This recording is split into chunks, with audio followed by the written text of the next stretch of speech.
I'm afraid it's been 4 years. Damn it! Nosokoma! Nosokoma! So, Metal Gear, huh? What's there to be said that hasn't already been said? I mean, it's right there in the title. Tactical espionage action. You sneak, you shoot, and you talk to insane people. You're not the boss, are you?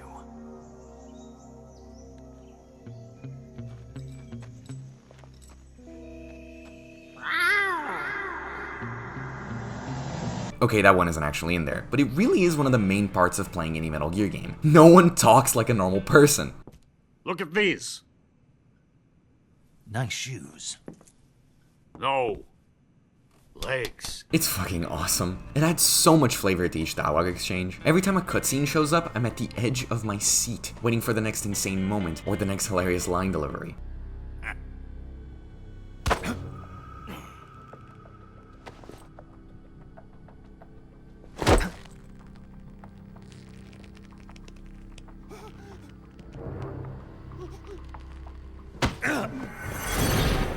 Who are you? And then the cutscene ends after like 4 hours, and guess what? You're suddenly in one of the best stealth action sandboxes ever made. End before they... Oh no! End before they check the box. We're good. Come in, HQ. This is HQ. Control here. Unable to determine the problem.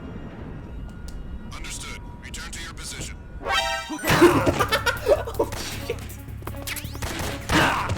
Oh, come on, man. It's Kino. I mean, what can I say? So, a little bit of context. I'm a newly minted MGS fan. I started working my way through the series when the Master Collection dropped, and finally got fixed months later, thanks Konami. And my god, did I not expect to fall in love with this hard.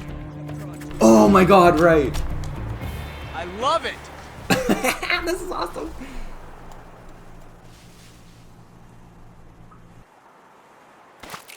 Oh shit, it was the same time! Oh, this is the best fucking game. Holy fuck, that was so cool. I mean, look, I'm not a stealth guy. My short-term memory is similar to that of a goldfish, and these games are usually all about memorization. Remembering guard patrol patterns and sightlines so you can make the perfect route through the level. And, I mean, you can play like that. I would even say it's pretty effective. Until you get spotted, that is. Because then, you're forced to lose the guards, and after that is when the best thing about Metal Gear gameplay happens. The caution phase.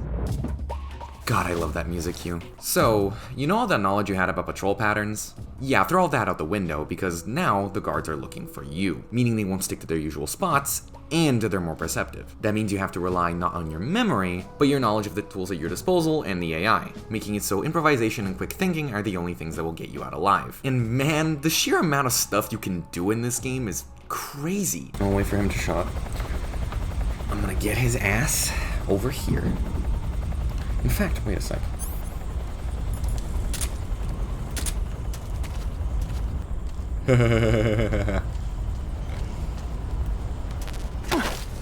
That's so fun!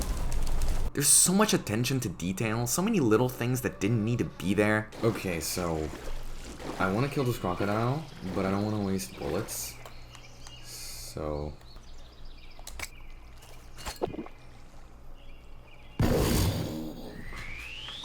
amazing. And you know what's even crazier? All this stuff I've been talking about so far mostly applies to the whole series. MGS is just that consistent in terms of quality. But the game in the title is MGS3, isn't it? So let's talk about it. Let's talk about some of the qualities only this game has. Cause this game, something else.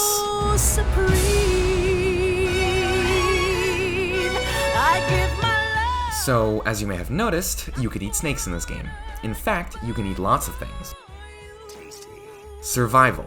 That is the name of the game. The big differentiator from this game to the others in the series. And there's a lot of mechanics that remind you of that. You have your stamina that replenishes only when you eat, meaning that hunting for food is a thing you have to do. You have the cure tab, where you have to treat your injuries with the proper methods, or your health will be cut by a certain amount. And then you have the atmosphere, which isn't a mechanic, but I don't think I've ever played a game that comes this close to truly making me feel like I'm stranded in the wilderness.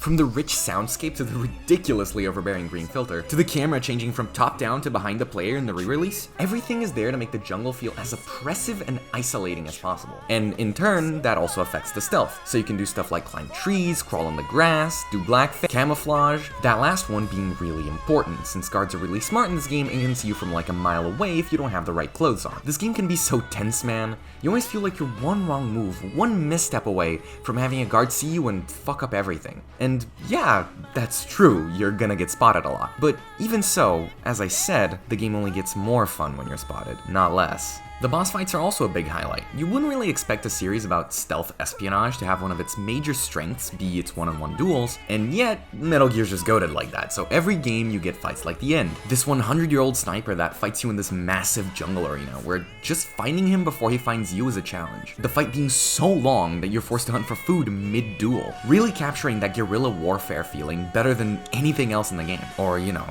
you could just let him die of old age. Drop your weapon! Major, I found the end. He's dead. What the hell happened? Maybe it was from old age.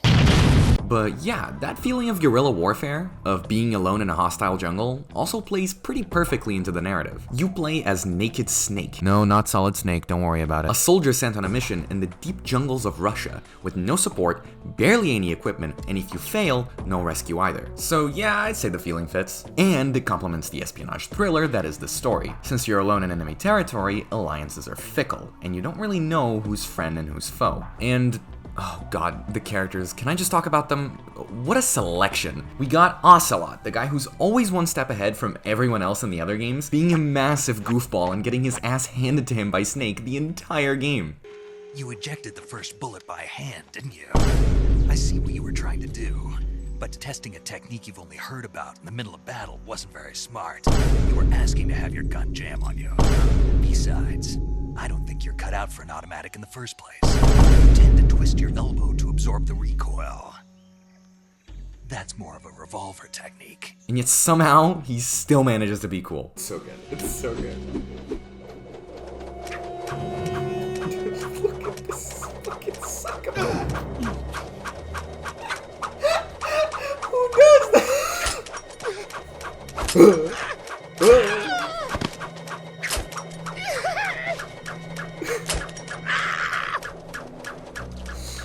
And then we get the piss. And the rivalry he creates with Snake here goes on to recontextualize tons of his mannerisms and quirks in the earlier games. And it's just incredibly fun to watch as well. We also have Ava, who is so charming, I challenge you not to fall in love with her by the end of the game. Just immediately impresses. And then here's the best feature, press RB for boobs. Let's go. This is the best feature. Snake, man. No, not because of that. I'm talking about her personality, okay? Her back and forth, will they, won't they thing she has going on with Snake being a great microcosm of Snake's arc throughout the whole game. Going from reluctant to show affection because of the mission to embracing his humanity by the end, even if that leads to a pretty tragic end for the two of them. And finally, we have the boss, who,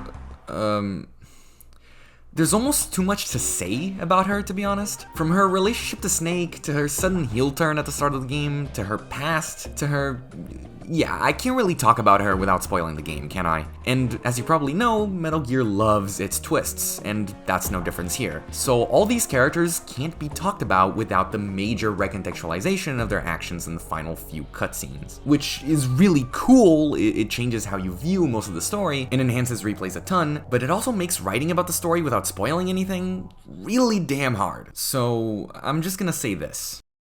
This game talks a lot about the times, the current state of the world, and how those circumstances affect what one believes in and how they live their life. It states that, for a soldier, what differentiates friend from foe is simply the year and who those that rule have decided is the enemy. And this is everywhere. From the game taking place during the Cold War to that feeling of isolation, of not being able to trust anybody or show your true face. These are people with emotion, with desires, and yet they have to suppress that for the sake of the mission, not being able to truly get close to anybody or act with any real conviction. The boss, who is Snake's former master, has a great speech about this, where she questions his reason for fighting in the first place, for being on this mission. Why'd you defect? I didn't. I'm loyal to the end, to my purpose. What about you, Jack? What's it going to be? Loyalty to your country or loyalty to me? Your country or your old mentor? The mission or your beliefs? Your duty to your unit or your personal feelings?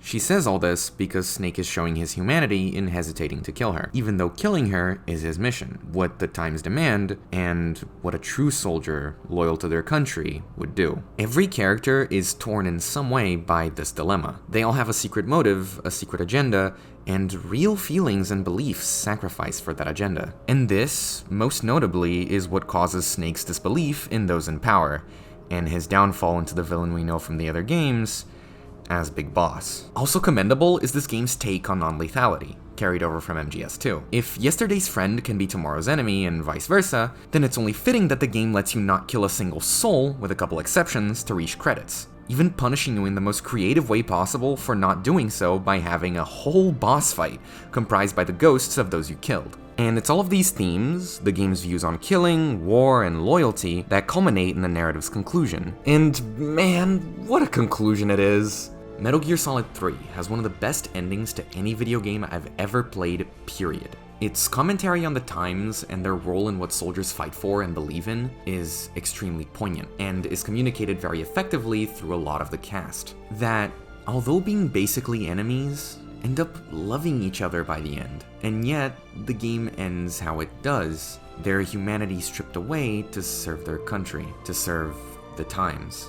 War is just a game played by rulers to make themselves more powerful. They use the times to make us kill our fellow man for causes neither side truly believes in. How do you remain human amidst all that? The answer Snake arrives at is... you don't. They better not fuck up that remake!